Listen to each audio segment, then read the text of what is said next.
ଏବେ ଗୋଟିଏ ପରେ ଗୋଟିଏ ବିବାଦ ପୁଣି ଥରେ ମୁଣ୍ଡ ଟେକୁଛି ବର୍ଷା ଓ ଅନୁଭବଙ୍କର। ତେବେ ଦର୍ଶକ ବନ୍ଧୁ, ପ୍ରେମ କରି ବିବାହ କରିବା ଆଉ ବିବାହ ପରେ ଛାଡ଼ପତ୍ର ଏସବୁ କଥାକୁ ନେଇ ପୁଣି ଥରେ ଉପୁଜୁଛି ଅନେକ ଗୁଡ଼ିଏ କଥା। ଏପଟେ ଅନୁଭବ କହୁଛନ୍ତି ଏତେ କଷ୍ଟରେ ଛାଡ଼ପତ୍ର ହୋଇଛି ଯେତେବେଳେ କି ତମେ ମୋଠାରୁ ଅଲଗା ହୋଇସାରିଛ, ଏବେ ପୁଣି ଥରେ କାହିଁକି ସେହି ପୁରୁଣା କଥାକୁ ଦୋହରାଉଛ? ଆଉ ଏମିତିରେ ଜିତ୍ ମଧ୍ୟ ମୋର ହୋଇସାରିଛି, କାହିଁକି ନା ଛାଡ଼ପତ୍ର ମୋ ସପକ୍ଷରେ ଯାଇଛି। ଏମିତି କିଛି କଥା ଅନୁଭବ କହୁଥିବା ବେଳେ ବର୍ଷା କିନ୍ତୁ କିଛି ନ କହିବି ସବୁ କହିଛନ୍ତି ବୋଲି ଦର୍ଶକମାନେ କହୁଛନ୍ତି। କାହିଁକି ନା ଦର୍ଶକ ଅର୍ଥାତ୍ ଯେଉଁମାନେ ୱାଇଫ୍ ଫିଲ୍ମକୁ ଦେଖିଛନ୍ତି, ୱାଇଫ୍ ଫିଲ୍ମକୁ ଦେଖିବା ପରେ ଆପଣମାନେ ବି ବୁଝିଯିବେ ଯେ ଦର୍ଶକମାନେ କିପରି କ'ଣ କହୁଛନ୍ତି। ଦର୍ଶକମାନେ କହୁଛନ୍ତି ଯେ ବର୍ଷା କୁଆଡ଼େ ଅନୁଭବ ଓ ତାଙ୍କ ଜୀବନର ପ୍ରକୃତ ସତ ଘଟଣାକୁ ଫିଲ୍ମରେ ଦର୍ଶାଇଛନ୍ତି, ଆଉ ଯାହାକୁ ଦେଖିବା ପରେ ଅନୁଭବ ପୁରାପୁରି ଭଡ଼କି ଯାଇଛନ୍ତି। ଆଉ ଏ ଖବର ଶୁଣିବା ପରେ ଦର୍ଶକମାନେ ମଧ୍ୟ ଖୁବ୍ ମନ ଦୁଃଖ କରୁଛନ୍ତି ଯେ କାହିଁକି ଏପରି ଭାବରେ ପୁଣି ଥରେ ଦୁହିଁଙ୍କ ଭିତରେ ମାଡ଼ଗୋଳ ଲାଗିବା ପରି ଲଢ଼େଇ ଚାଲିଛି।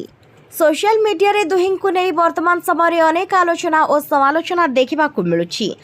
केतेबेले अनुभव वर्षा को याडू सियाडू पुणी थरे सोशल मीडिया रे लेखि तांको उद्देश्य रे पोस्ट करुछंती, तो केतेबेले पुणी वर्षा किछि टिप्पणी रखुछंती सोशल मीडिया माध्यम रे। तथापि वर्षा अधिक किछि कहु नथुबा बेले अनुभव किंतु पूर्वरु मध्य वर्षांक विरोध रे कहिथिले, हेले वर्षा किछि न कहि मध्य फिल्म रे सब किछि दर्शाइछंती बोली दर्शक कहूतबा बेले ए कथा को नै अनुभव कहिछंती जे जदि तम प्रकृत रे तमे सत को सामना करबा को चाहुछ, तेबे कोनोसी भी एक गणमाध्यम रे आसी प्रकृत रे भूल कहार एनै वितर्क करबा आउ सबु संपर्क सबु सत लोकलोचन को आसीजिवो। एमिति किछि कथा अनुभव कहूतबा बेले अर्थात आह्वान दैछंती वर्षा को अनुभव जे सामना सामने आसी वितर्क करबा पई जेकोसी भी गोटे गणमाध्यम चैनल रे। किंतु एक कथा को हुए तो वर्षा खातिर करूनाहांती बा कान देउनाहांती।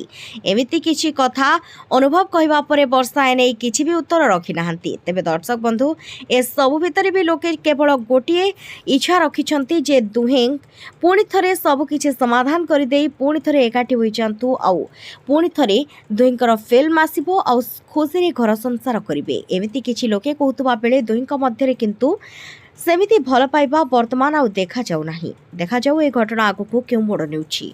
जय जगन्नाथ।